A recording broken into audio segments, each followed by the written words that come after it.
Welcome guys. Now we are in question number 7 in C# and .NET question discussion series. The question is, what is a constructor in C#? Right? If someone asks a question like this, you must explain what is a constructor and main factors, the why we use constructors, the likewise, right? Alright.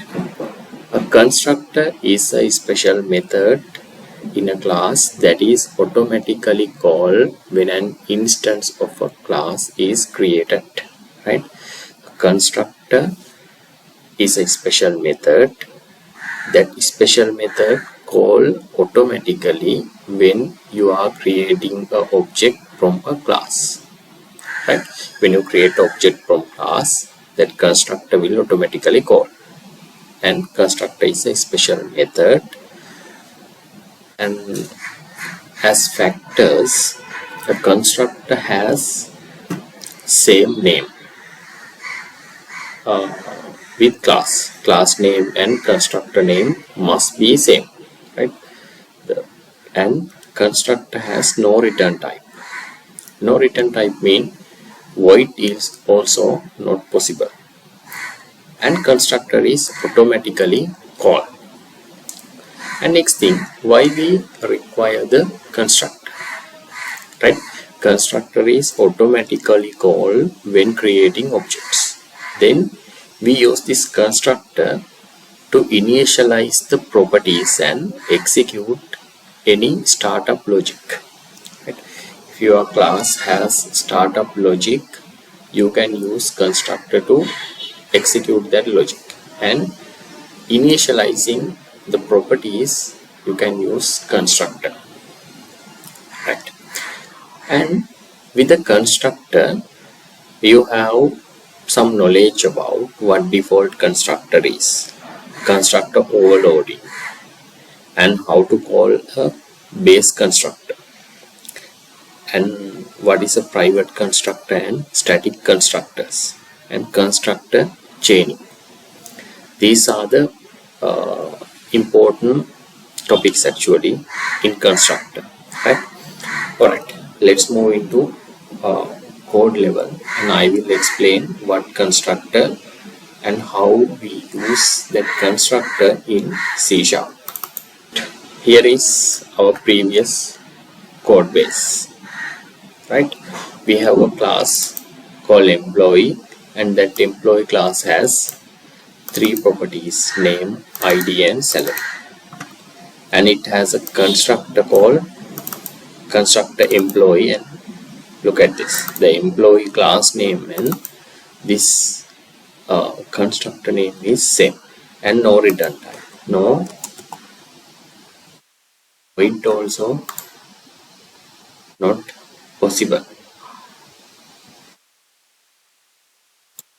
right? No return type. And it's like a method, right?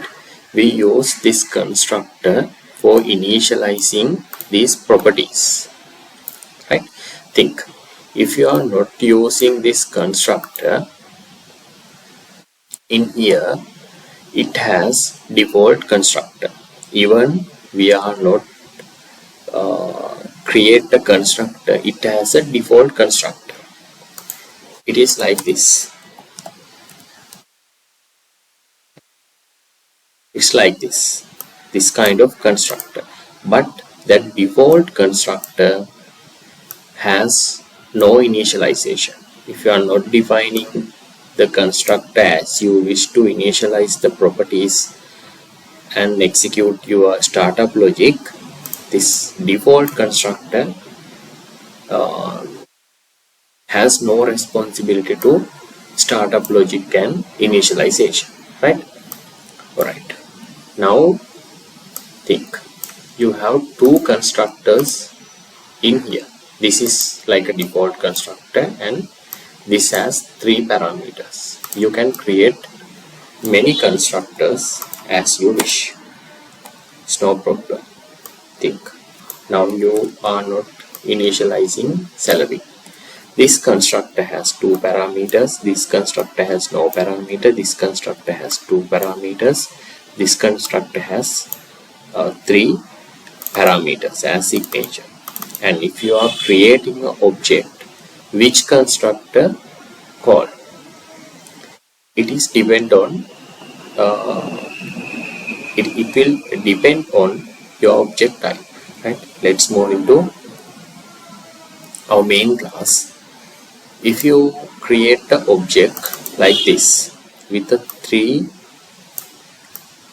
using these all three parameters, it will call automatically this constructor, right? If you use two parameters without salary, now this time it will call this constructor, right? This constructor. And if you are not using any parameters, it will call this constructor, right? This we say this is constructor overloading, which means you have more than one constructor for a class and its signature is different. Signature means this the parameter list, right? This has no parameters, this has two parameters like name and ID. This constructor has three parameters, right? When you are creating object, it allow to manually select which constructor to select, right? Think, if you are not creating, alright, this is default constructor. Think you have no constructors in this class, right? Then you can't create this kind of object. It's not possible. This is possible, right? Now you have no constructor, but you can create object. In this scenario, it will automatically use default constructor, which means this kind of constructor, right? This is, we say this is a default constructor, right? Even you are not defining that constructor, default constructor is exist.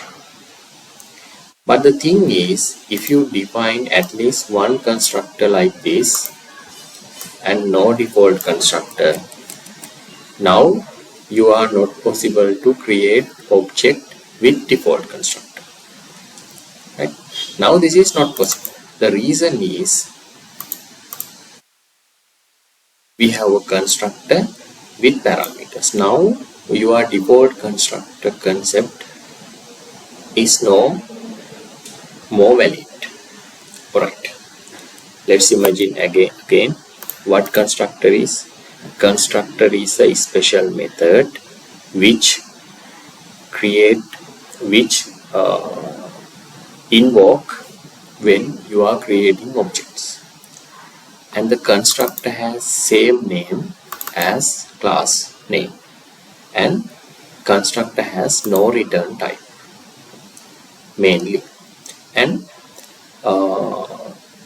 constructors use for initializing properties, initializing these object properties. And if you have some startup logics in this class, you can use that startup logics also within the constructor, because the constructor automatically call when create an object, right? Then we explain the default constructor and how constructor overloading happen, right? Overloading is a one concept. We'll explain in with another question, but here just identify it's a compile time. When you have a few constructors with same name but with the different signatures, then it can manually select which constructor to use, right? Alright, that's it. This kind of thing actually In this way, we can call the let's imagine this the manager is a class, it's a child class. The manager is inherited from employee, which means all the properties and methods automatically comes to the manager. Reason is manager is also an employee, right? You can't override the constructor, but in your child class you can call a base class constructor. That's why we use this base, right? With this base you can call a class constructor here. The error is here because it requires 3 parameters. Alright, in here we cover what constructor is and why we require the constructor and the factors about the constructor. Right? Constructor is automatically called, no return type, constructor name and class name must be same. And we explain what default constructor is, what constructor overloading, and how we call base class constructor in the child class. Private and static constructors is not covered in this video, and constructor chaining also not covered in this question. We'll explain it in different questions, right? Hope this is clear. Let's move into next question.